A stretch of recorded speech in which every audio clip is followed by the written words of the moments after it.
And coming back to the issue of consequence management, I know we're still going to deal with those issues, because when Auditor General checks your systems, your processes, your delays, your violation, irregular expenditure, and not complying to your own policies, they always will be saying, what steps did you put in place? And consequence management. And consequence management doesn't mean that you would be dismissing people. Consequence management, you'll mean you have to make people to account, because how do you learn without taking accountability, without being asked for the reasons?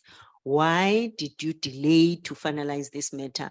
Why did you procure this without following the procurement processes? So that you can then, in a way, a little bit, while you will be changing and understanding that this is how I should be dealing with the matters. So it was not my work. Yes, 6.5 years, we work as a team. And I'm proud to say that each and every member of the Public Protector Office has put their all in making sure that they deal with the complaints and the poor and the marginalized, and they change their living conditions. So it's frustrating, Kona, to see that I'm now charged for incompetence. I've never brought the country to 8 hours of load shedding and affect businesses and affect livelihood of people. Some people are dying in hospitals because there are no generators and everything.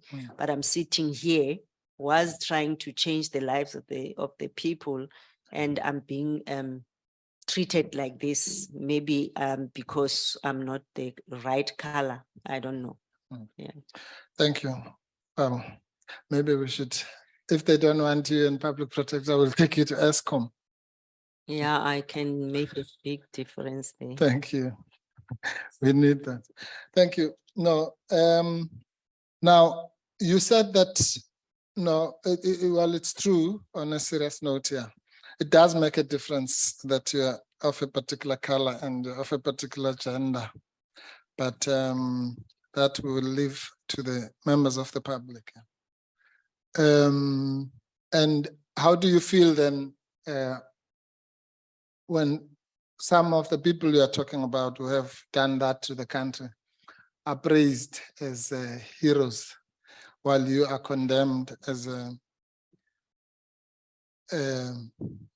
pariah and be a victim of a cruel witch hunt such as this one?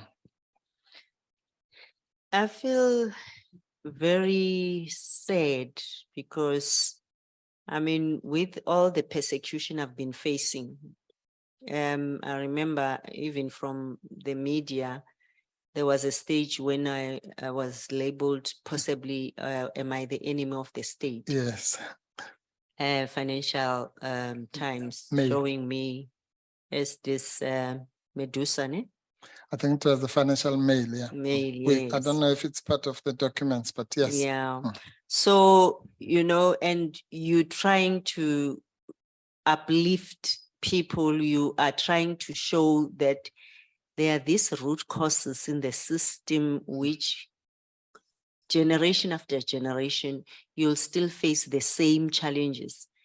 And you find people who are performing badly. I think in South Africa, there's that challenge. When you excel in your work, you will be vilified, you'll be treated badly. And hence I'm saying I've counted or I've checked a lot of Black professionals, the way they are being treated, and who've tried to change the living conditions of the people are treated like that. Hence I'm saying it feels very sad to be treated like that. And when you see other people who are performing badly are then promoted or are then held to high regard.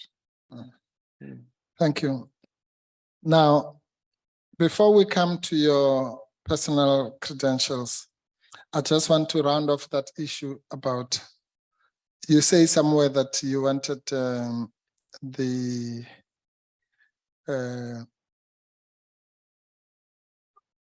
and we will deal with that when we deal with Vision 2023. You wanted to leave the institution in a much better place than where you found it. And you wanted to do a smooth handover to your successor. Unfortunately, you're here wasting time while the public is left without its public protector. But just to put that matter into perspective, you say at paragraph 86, I'm just jumping to so that we round off that point. You describe the conditions which you found there. That's page 38, big page 534, etc.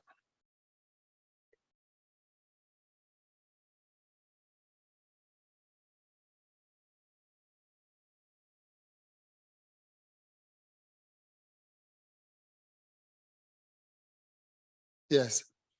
Can you just describe the situation that some of the challenges that you found there, maybe by reading 86? To my dismay, I found the institution in some state of disarray. I had to hit the ground running, literally. Not having received any job specification, no training, exacerbated things. Some of the issues which I identified as concerning included massive backlogs in respect of different types of categories of cases, especially the bread and butter issues, because what we call administrative justice and service delivery matters, the numbers were higher. The shortage of staff shortages, and the staff shortages also then will deal with, we should have said staff shortages, human resource related challenges, security clearance issues, which was one of the key issues I've picked up when I arrived there. Persistent governance issues and audit queries. I've mentioned the issue of outsourced investigation. There's a report, I think we've uploaded the OMA report or forensic report, which showed a lot of gaps in the system. Low staff morale. I think even Hamilton Samuel indicated that on that issue, they were taking the institution to CCMA. I intervened, made sure that they also their issue of occupational dispensation processes or payments is resolved. There was some files which are missing information or we are not getting evidence. I mean, I think on the CX we'll deal with it. Some of the information was not there. Then there was issues of transformation and affirmative procurement, especially in relation to legal services. For instance, the repeated utilization of the same white law firms without a panel of attorneys in breach of Section 217 of the Constitution and the regulated the regulated framework. Sorry, on that one, we know that I think Advocate van der Merwe considered that all the work there was, as you said, outsourced and to the mainly white firms. How did that affect the performance in terms of the imperatives of transformation and affirmative procurement? That's one of the things, especially because the Auditor General picked up that and flagged it. And it was one of the things which we should have resolved. And I must indicate that as a learning institution, we had to change, we had to be compliant, we had to make sure that this is not recurring, because there was then an advertisement to open up the space to allow all the firms of attorneys to apply to be on our panel so that they can be utilized. So that's one thing which we did as an institution, because it was wrong that we use only 2-3 companies and which were doing cases. Some of them, they were never stopped immediately, I must indicate, because the matters were still in court.